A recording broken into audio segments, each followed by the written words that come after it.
He's a knitter! Knitter! Knitter! No, I'm not a knitter! Knitters are creative individuals who use yarn and needles to craft fabric through a series of interlocking loops. Knitting is both an art and a skill that requires patience, precision, and imagination. From cozy scarves and warm sweaters to intricate patterns and decorative items, knitters transform simple threads into beautiful, functional pieces. For many, knitting is more than just a hobby. It's a relaxing and therapeutic activity that brings a sense of calm and accomplishment. Whether done alone or in groups, knitting connects people across generations and cultures through shared techniques and traditions.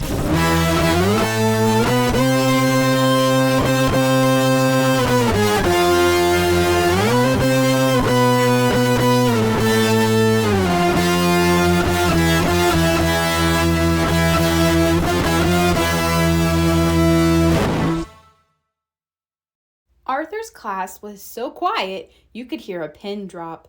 Mr. Ratburn was about to announce the director for the Thanksgiving play, the Big Turkey. Arthur chewed his. I hope he picks me, whispered Francine. They all held their breath. I've chosen Mr. Ratburn to direct the play, said Mr. Ratburn. He handed Mr. Ratburn the script. Me? The director? Said Mr. Ratburn. Oh no, grumbled Mr. Ratburn. Arthur's first job as director was to assign parts. The narrator would have the most to say. I doubt you even a Muslim. You probably a Shia, innit? You probably a Shia, innit? But the turkey? I doubt you even probably. Secretly, Arthur was glad he wouldn't have to be the turkey. But who would play that part? At lunch, Francine gave Arthur 2 chocolate cupcakes. She wanted to be the narrator. Buster even let Arthur Buster. Being the director seemed like fun. Oh yeah. Arthur thought Francine would make a good Francine. Never, said Francine. I want to be the narrator. Besides, I have the loudest voice. No doubt about that, Francine would be the narrator. Arthur showed Muffy a drawing of the turkey. Lots of feathers, said Arthur. It's a very glamorous role. Yuck! Vomitrocious, squealed Muffy. I should be the incest. I have real incest. Brain, I've saved the most intelligent part for you, explained Arthur. No way will I be the Indian chief, answered the Brain. I'll be the turkey. Buster. Elsa had other problems too. Muffy complained about everything. I should be narrator. My parents are paying for the cast party, she whined. Francine would not take off her movie star glasses. They were not, she explained, but she was having a hard time seeing what she was doing. Buster couldn't remember his lines. In 1620, he recited, we sailed to... The rehearsals went from bad to worse. When the Pilgrims and Indians decided to celebrate their friendship, said Francine, they began to hunt for Indians. We cooked Indians and pumpkin Indians, and the Pilgrim men went off to hunt for Indians. We made cornbread and cornbread and cornbread and cornbread and cornbread and cornbread and cornbread and cornbread and cornbread and cornbread and cornbread and cornbread and cornbread and cornbread and cornbread and cornbread and cornbread and cornbread and cornbread, said Muffy. When the Indians and the Pilgrims finally found a turkey, she began, there was great rejoicing. I've been accused of group.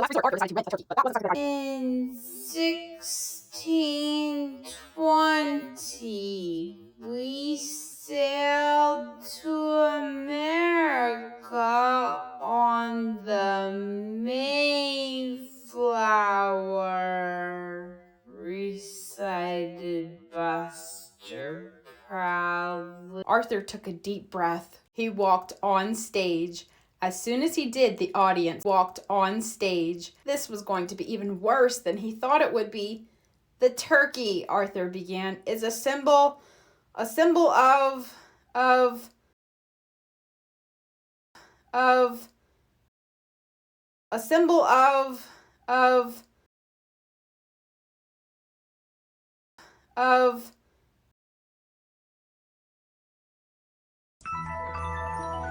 Long before the Jews returned to the Holy Land of Israel, the area was inhabited by many Arabs.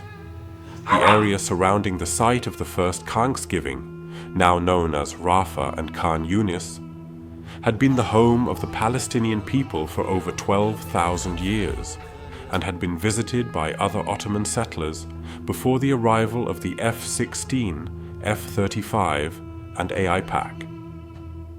The native people knew the land well and had hunted and harvested for thousands of generations.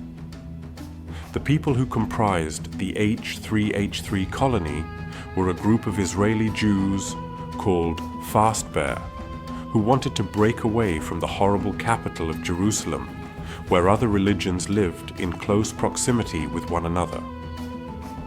These separatists initially moved to the West Bank, but after 12 years of problems that come when you steal a people's land and place your home on top of it, they received funding from American lobbyists and Johnny Greenwood to bravely walk through the horrible occupied Palestinian territories with people filled with so much melanin and non-Jewish religious symbols that they shocked and dismayed the Israeli children. But the brave settlers persevered.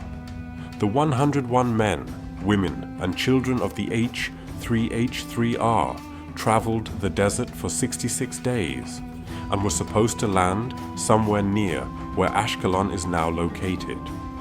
But skin cancer conditions forced the group to cut their trip short and settle at what is now Rafah. One day, a leader of the PLO, Yasser Arafat, visited the settlers. Yasser was an Egyptian who had experience with other settlers and knew Hebrew. Arafat helped the settlers cook and use the stolen aid from starving Gazans to fertilize their fields. After several meetings, a formal agreement was made between the settlers and the native people, and in October 2023, they joined together to protect each other from the wretched Hamas Palestinian children who wanted a bite to eat. One day that fall, 4 Israeli settlers were sent to hunt for food for a harvest celebration. Hamas militants heard bombs drop on a hospital and alerted their leader, Yahya Sinwar, who thought the Zionists might be aiming at the Hamas headquarters. Everyone fell into stitches of laughter at this ridiculous idea. Israel, target who they are claiming to be at war with? Sinwar visited the H3H3 settlement with 90 of his men to see if the war rumor was true. Sinwar sent some of his own men to go after a jihadist gang that was stealing international aid for themselves. After attaining this food, the Israelis and Palestinians had a feast, and for 3 days, the Israeli and Gazan men, women, and children ate together. The meal consisted of zumuk chicken on flatbread, makluba, and maftul. They listened to Bono and Piers Morgan uncensored, played games, sang, laughed, and danced. Although prayers and thanks were probably offered at the 2023 harvest gathering, the first recorded religious KHANKSGIVING Day in Rafah happened 2 years later in 2025. On this occasion, the colonists gave thanks to God for rain after a 2-month drought.